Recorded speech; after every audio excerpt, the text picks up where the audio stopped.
तो जय हिंद प्यारे बच्चों, कैसे हैं आप सभी। आई होप कि आप लोग बहुत ही बढ़िया होंगे। तो दोस्तों, आज हम जो है प्रकाश के परावर्तन यानी क्लास 10th का चैप्टर नंबर 1, और अगर आप क्लास 10th में है या फिर क्लास 12th में, फिर भी आप जो है प्रकाश के परावर्तन को आप इजीली देख पाइएगा और इससे बनने वाले सारे के सारे क्वेश्चन भी आप अब अटैम्प्ट कर पाइएगा, ठीक ना। तो चलिए वीडियो को स्टार्ट करते हैं, और इस वीडियो में हम प्रकाश के परावर्तन को पूरा चैप्टर जो खलास करने वाले हैं, ठीक ना। अगर आप इसका पीडीएफ लेना चाहते हैं तो पीडीएफ कहाँ से ले सकते हैं, वीडियो के अंत में मैं आपको बता दूंगा, ठीक ना।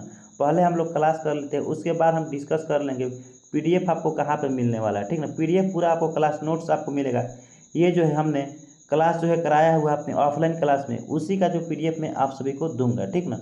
और वही वाला पीडीएफ मैं यहाँ पे आपको पढ़ाने वाला भी हूँ, ठीक है। चलिए फिलहाल यहाँ पे प्रकाश के परावर्तन और अपवर्तन दोनों जो है एक ही चैप्टर में है।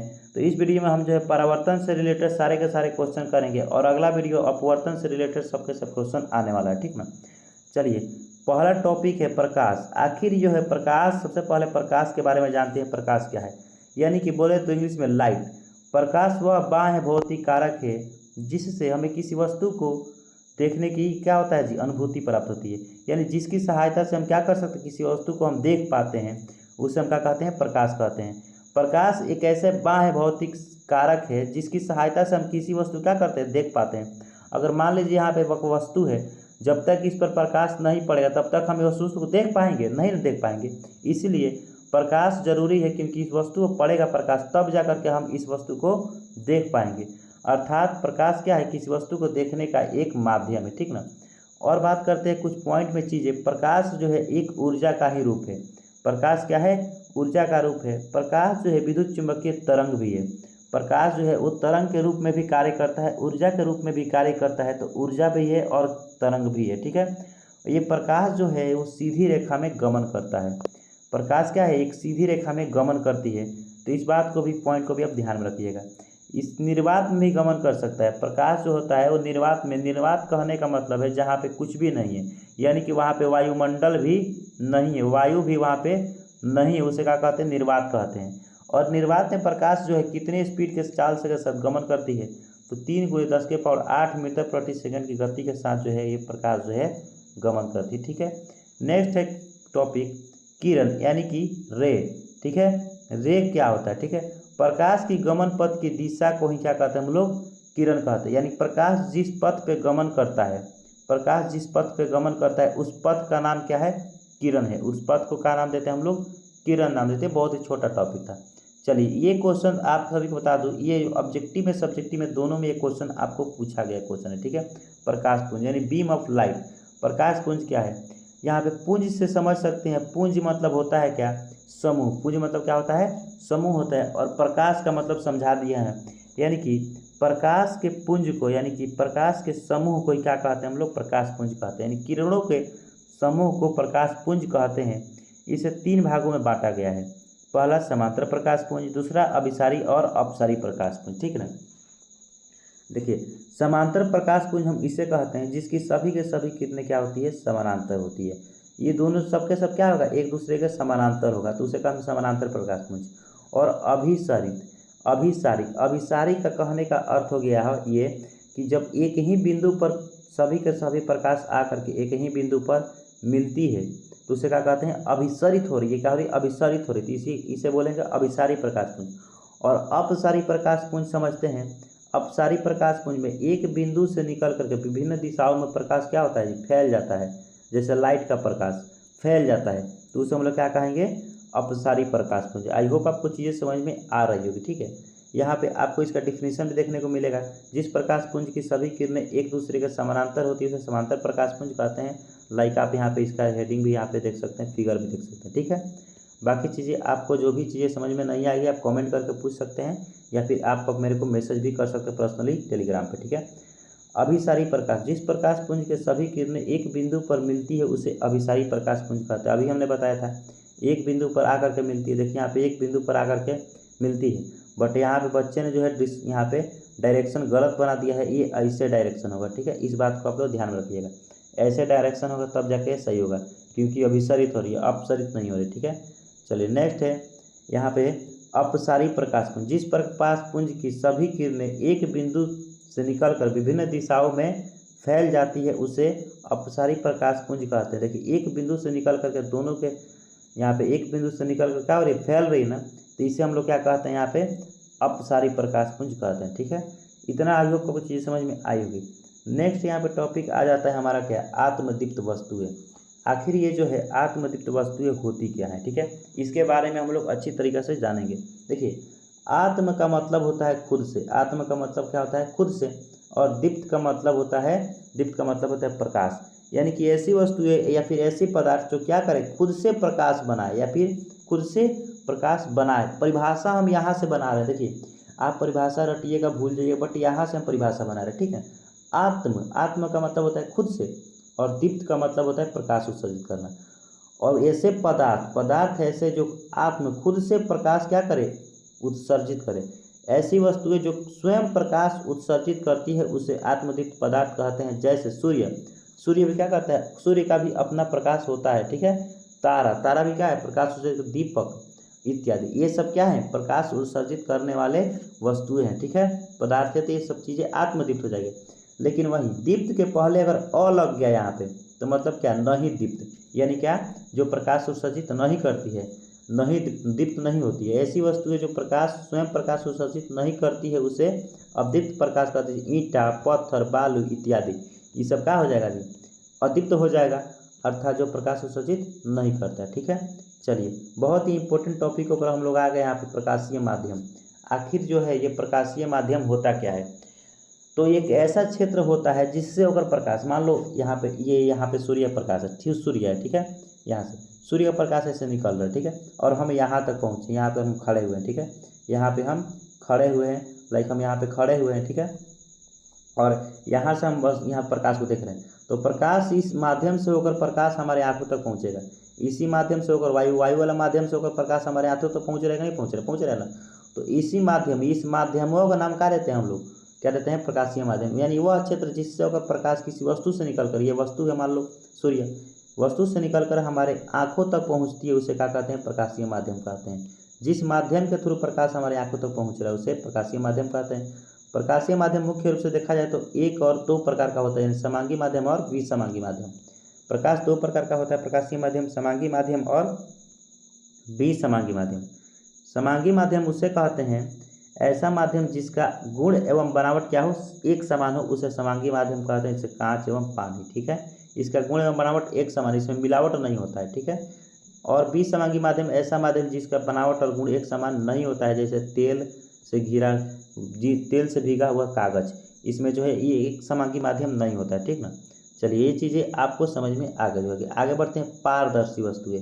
देखिए मैं नाम से रिलेट कर रहा हूँ, किसी भी परिभाषा को बता रहा हूँ, पूरा चैप्टर पढ़ा दूंगा, एक भी परिभाषा में बता दूँ, पूरा का पूरा नाम से परिभाषा आपको बनने को मिलेगा। ठीक ना, ऐसी कोई दिक्कत नहीं होगी आपको, जिससे क्या होगा कि आपको जो है दिक्कत होगी कि आपको परिभाषाएं जो है मैं लिखवाऊंगा एक्स्ट्रा परिभाषा, एक्स्ट्रा परिभाषा नहीं मैं लिखवाऊंगा, यहाँ पे आपको जो है प्रत्येक परिभाषा आपको जो है यहाँ पे नाम से ही स्पष्ट हो जाएगा। ठीक है, पारदर्शी वस्तुएं।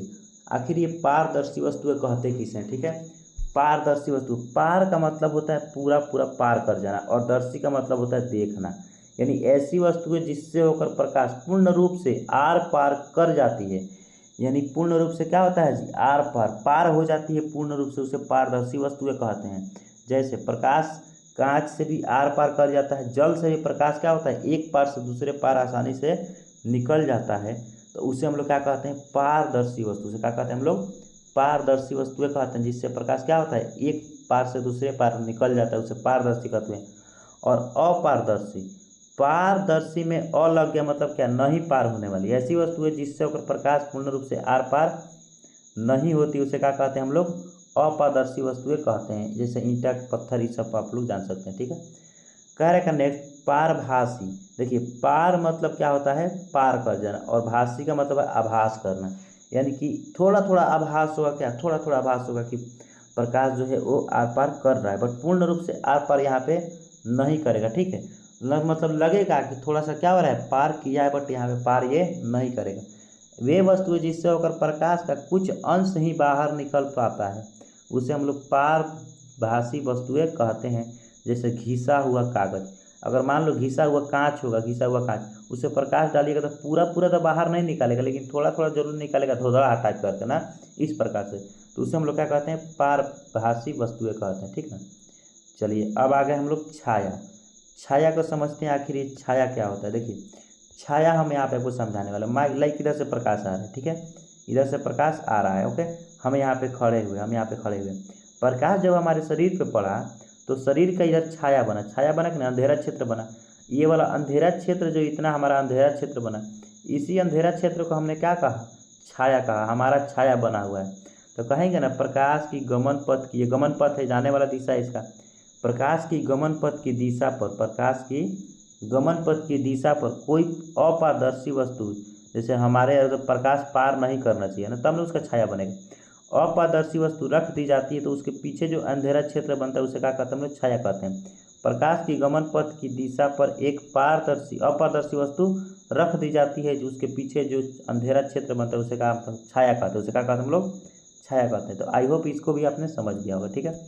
आइए सबसे इम्पोर्टेंट और सबसे बेहतरीन टॉपिक, सबसे लाजवाब टॉपिक जो एग्जाम में आपको आएगा ही आएगा, यहाँ से क्वेश्चन आप सभी को एग्जाम में पूछे ही जाते हैं, इसको जो है आप 5 स्टार लगाइएगा, फिर भी आपको बता दूँगा कम पड़ जाएगा, ठीक है।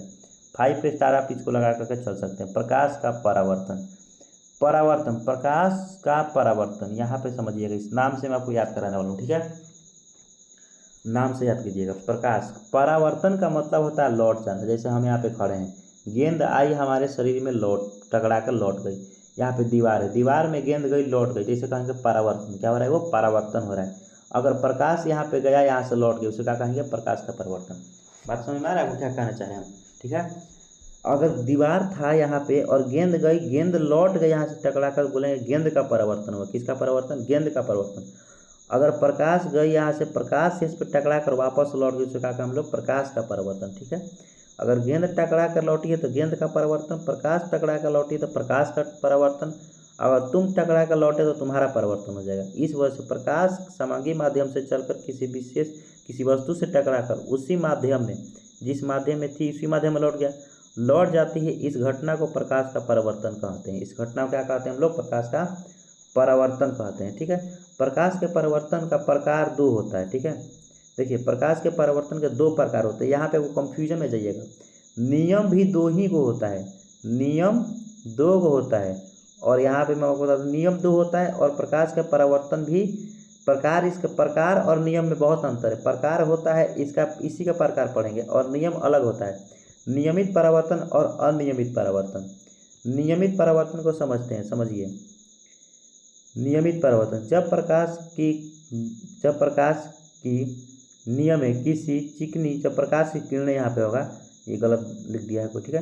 प्रकाश की किरणें किसी चिकनी और चमकीली सतह पर पड़ती है और परावर्तित होती है तो उसे कहते हैं हम लोग नियमित परावर्तन। अर्थात जब प्रकाश की किरणें चिकनी चमकीली सतह से टकराती है, चिमकली और चमकीली सतह से टकराती है तो उसे हम लोग क्या कहते हैं, ये नियमित परावर्तन। देखिए चिकनी और चमकीली सतह से टकरा कर लौटेगी, उसे हम लोग क्या कहते हैं, यहाँ पे नियमित परावर्तन। लेकिन अनियमित में होगा जब प्रकाश की किरणें रुखड़ी सतह से टकराती है।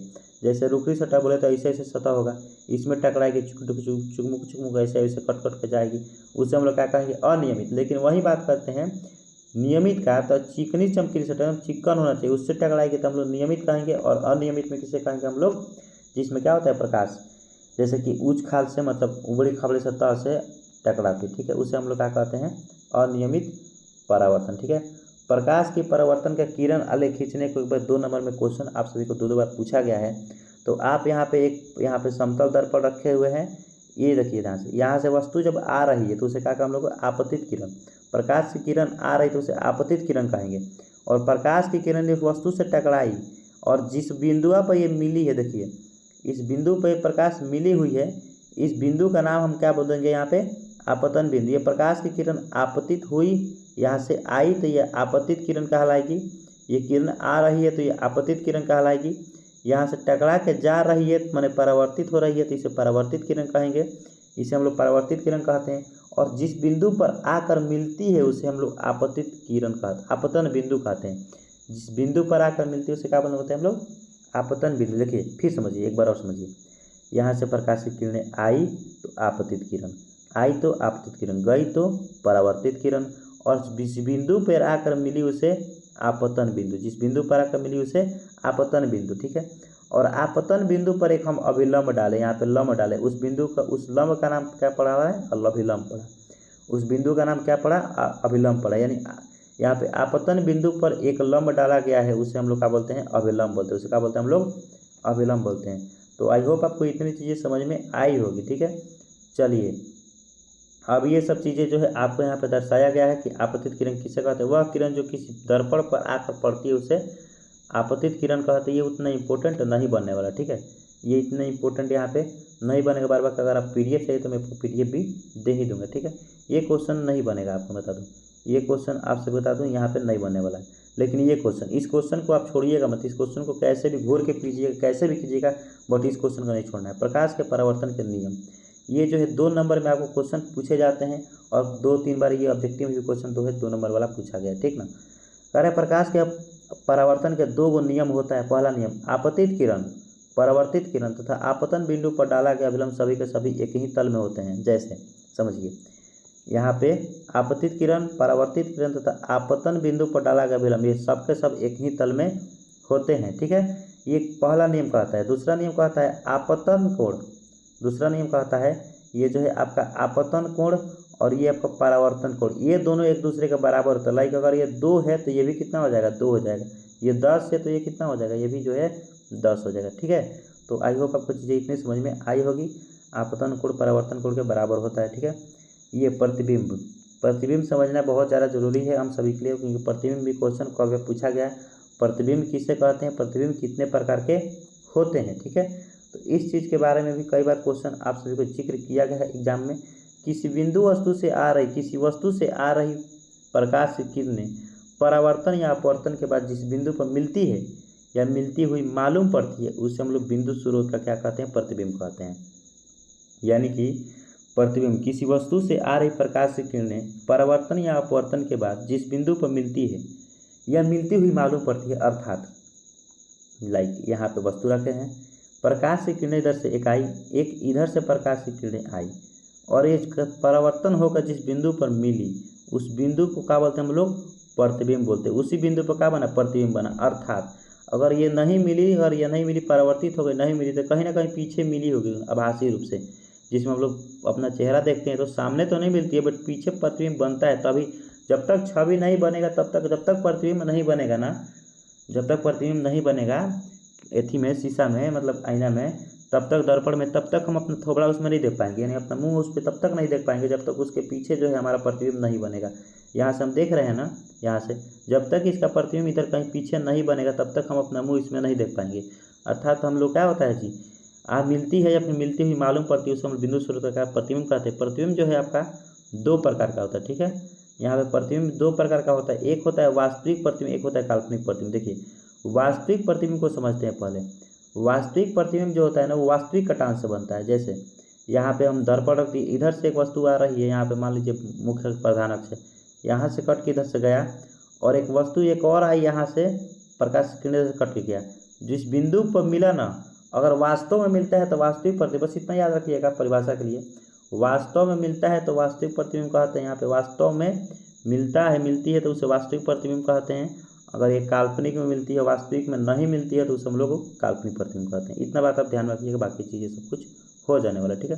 बाकी यहाँ पे आपको वास्तविक प्रतिबिंब और काल्पनिक प्रतिबिंब अंतर भी दिखाया गया है। वास्तविक प्रतिबिंब काल्पनिक प्रतिबिंब अंतर आप यहाँ पे इजीली देख सकते हैं। वास्तविक प्रतिबिंब वास्तविक कटान से बनता है, काल्पनिक प्रतिबिंब काल्पनिक कटान से बनता है। यह प्रतिबिंब उल्टा होता है, यह प्रतिबिंब जो है हमेशा क्या होता है, उल्टा होता है।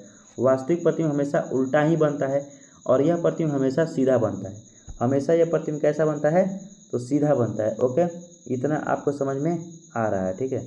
यह प्रतिबिंब से पर्दे पर उतारा जा सकता है। वास्तविक प्रतिबिंब को पर्दे पर उतारा जा सकता है। देखिए अगर आपके पास प्रोजेक्टर चलाते हैं, हम लोग प्रोजेक्टर कभी भी देखते हैं, प्रोजेक्टर चलाते हैं तो जब तक यहाँ पे कटान पीछे नहीं बनेगा ना, कटान पीछे मतलब कि सामने नहीं बनेगा, तब तक हम लोग को नहीं दिखेगा।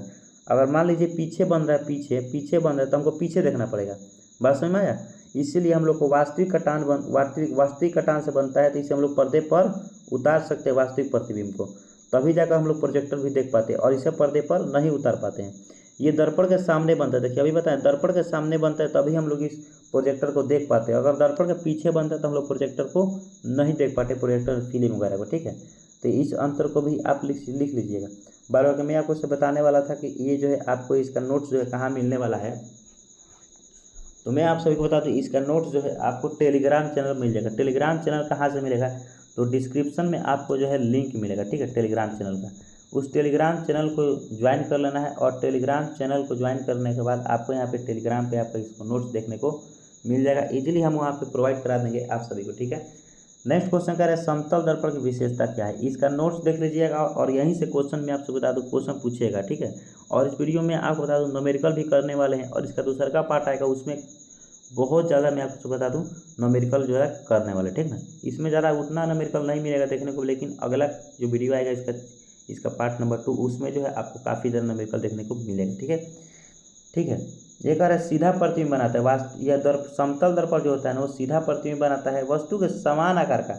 जितना आकार का वस्तु रहेगा उतने आकार का ये प्रतिबिंब भी बनाता है। कौन, समतल दर्पण। ओके, यह पार्श्व विस्थापन दर्शाता है। ठीक है, इसमें इमेज उल्टा उतना पीछे बनता है जितना पीछे वस्तु सामने रखा जाता है। मतलब मान लीजिए, देखिए यहाँ पे हमने एक समतल दर्पण रखा। ठीक है, हम 5 फुट का वस्तु रखेंगे तो 5 फुट का ही इसमें बनेगा। ठीक है, 5 फुट का प्रतिबिंब भी बनेगा। अगर यहाँ पे हम 5 मीटर का दूरी पर रखेंगे तो 5 मीटर दूरी पर पीछे भी वस्तु का प्रतिबिंब यहाँ पे बनेगा एकदम। ठीक है, और पार्श्व विस्थापन का मतलब होता है ऊपर में आपका मुड़ी होगा तो ऊपर ही इसमें भी आपको मुड़ी दिखाएगा। ऐसा नहीं ऊपर मुड़ी है तो आपको यहाँ पे शीशा में जो है आईना में आपको दर्पण में नीचे मुड़ी दिखाएगा, ऐसी बातें नहीं है, ऊपर ही मुड़ी आपको दिखाने वाला है। ठीक है, यानी कि पूरा पूरा उदर अक्ष पर घूमेगा। ठीक है, प्रतिबिंब का विपरिवर्तन यहाँ पर भी आपको समझाया गया। इस घटना वह घटना जिसके कारण किसी वस्तु का प्रतिबिंब क्षैतिज अक्ष पर, यानी क्षैतिज अक्ष मतलब सूत्र ऐसा होता है क्षैतिज अक्ष, ऐसे ही पलट जाएगा क्षैतिज अक्ष पर। ठीक है, 180 डिग्री पर घूम जाता है, ऊपर से नीचे घूम जाता है, उसे हम लोग क्या कहते हैं जी,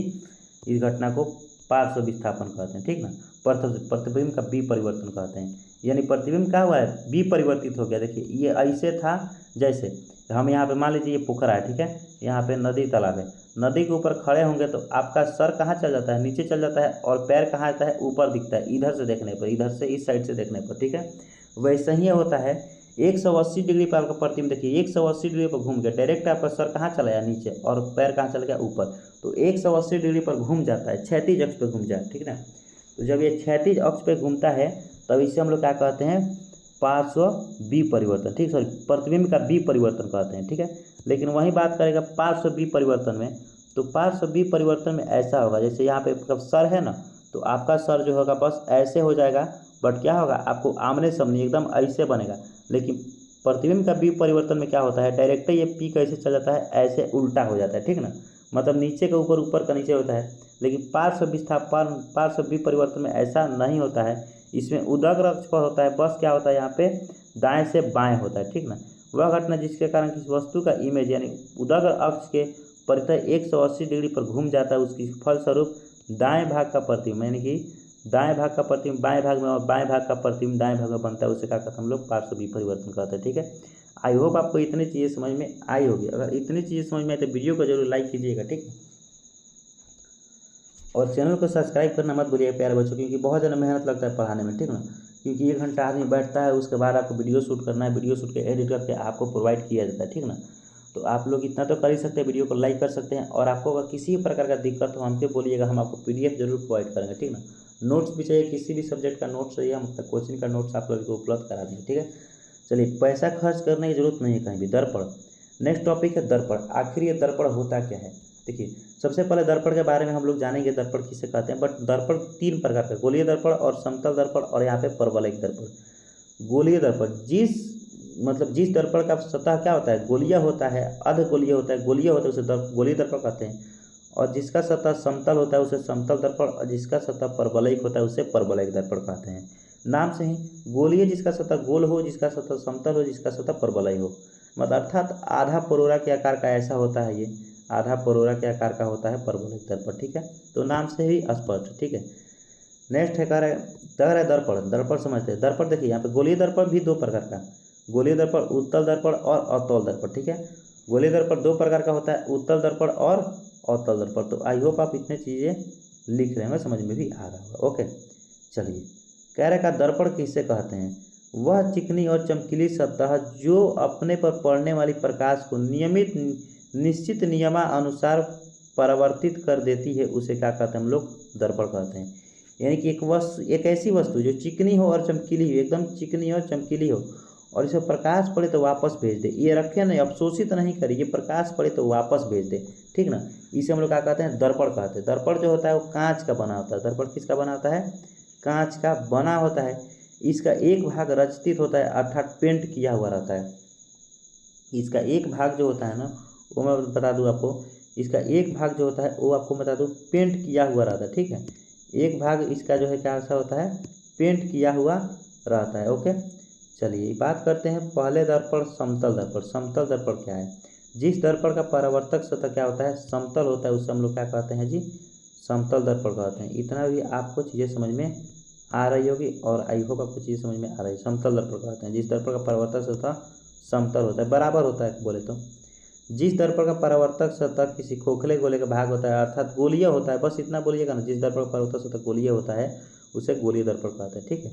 इसको दो भागों में बांटा गया है। अवतल दर्पण, जिस दर्पण का परावर्तक सतह धंसा रहता है, देखिए इसका परावर्तक सतह, ये देखिए फिगर थोड़ा समझिए, ये अवतल दर्पण है।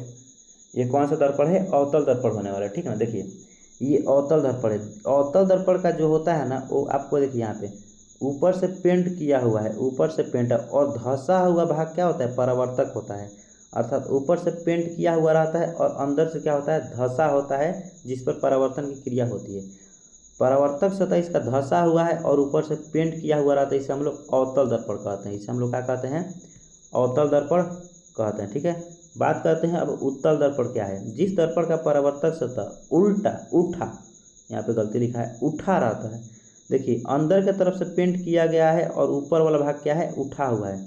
ऊपर वाला भाग क्या है? उठा हुआ है। तो ऐसे दर्पण को हम लोग क्या कहते हैं? अर्थात केंद्र के विपरीत होता है, ऐसे दर्पण को हम लोग क्या कहते हैं? उत्तल दर्पण कहते हैं, ठीक ना। तो उत्तल दर्पण भी चीज़ें आपको अच्छी से समझ में आ गई होगी। अर्थात जिस दर्पण का परावर्तक सतह धंसा होगा और बाहरी सतह से उठे हुए भाग में क्या होगा? यहाँ पे पेंट किया जाएगा, उसे हम लोग अवतल कहेंगे। और धंसे हुए भाग में पेंट किया जाएगा, उठे हुए भाग में परिवर्तन होगा, इसे हम लोग क्या कहेंगे? उत्तल दर्पण कहने वाले, ठीक है। अब आता है हमारा यहाँ पे क्या? परवलयिक दर्पण। परवलयिक दर्पण क्या होता है? वह दर्पण जो पूर्ण रूप से गोलीय नहीं होता है, अर्थात आधे अंडे के आकार का होता है। अभी हम आपको बताए थे आधे अंडे के आकार का होता है, उसे हम लोग क्या कहते हैं? परवलयिक दर्पण कहते हैं। तो चीज़ें आपको इतनी समझ में आई होगी। देख लेते हैं, एक मिनट।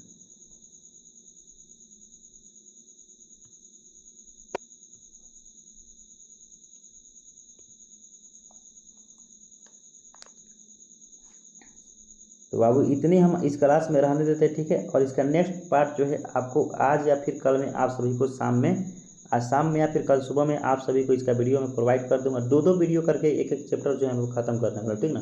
वीडियो काफ़ी ज़्यादा लंबा हो रहा है, ठीक ना, आधा घंटा से भी बीच मेरे को लगता है ज़्यादा वीडियो हो जाएगा, ठीक ना। तो आप जो है यहाँ पे 20-20 मिनट में करके क्लास यहाँ पे कराने वाला हूँ। PDF में आपको कट करके यहाँ पे आपको टेलीग्राम पे उपलब्ध करा दूंगा, वहाँ से आप ले सकते हैं। वीडियो पसंद आया हो और चीज़ें समझ में आई हो तो वीडियो को जरूर लाइक कीजिएगा और चैनल को सब्सक्राइब करना मत भूलिएगा। मिलते हैं अगले वीडियो में किसी अलग टॉपिक के साथ, तब तक लिए जय हिंद, वंदे मातरम।